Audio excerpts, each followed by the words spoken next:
Hey FitHivers, I noticed that everybody's really liking the new update. If you need a video or any help with that, let us know. But I was asked to go over kind of the instructor pay reports. Depending on how you pay your instructors, there are two ways that you can really track it inside of FitHive. The first way is if you pay per class. You've got to use the actual schedule and make sure the schedule itself has the instructor set for whoever is teaching that class. If you don't actually use the schedule inside of FitHive to track the instructor, so give them a name, right? The report won't work. So it's good data in, good data out. But if you are using the schedule with the instructor or the correct instructor on there, you can run a report, class schedule, instructor report. This is a demo account, so I don't have anything here, but you'd put your pay period. So if you're paying, let's say the 10th and 25th, like I do, and it was this pay period for the 25th, I would put the 15th, and I would have put the 1st and hit run, and it gave me some data. So I'm just going to go back so you can see what it looks like. So this is what it would look like, right? So you can see how many classes each instructor taught. If you don't assign an instructor to it, it will just show up like this. And the cool thing about this, especially if you have a bunch of part-time coaches floating around, you can see how many classes they're teaching, and then you can see how popular people their class actually is. Not only if they register, but also if they're checking in.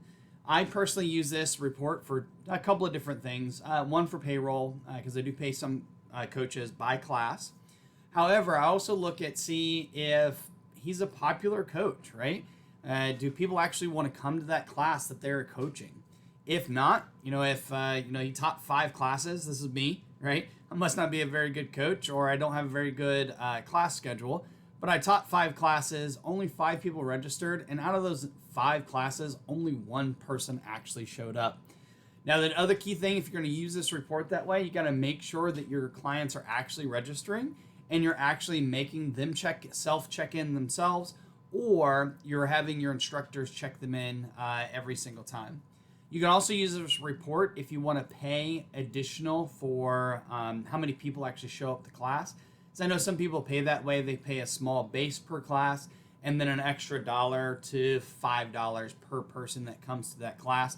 So it really pushes the instructor to get people to show up. Also make sure that they check their people in and make sure they give a high quality coaching experience during that time.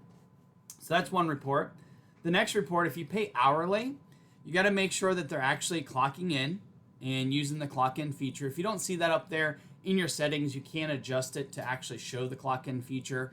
If you want to pay per hour and you don't want them to have access to the admin portal, you can use the instructor app, which looks something like this, and they can clock themselves in and clock themselves out.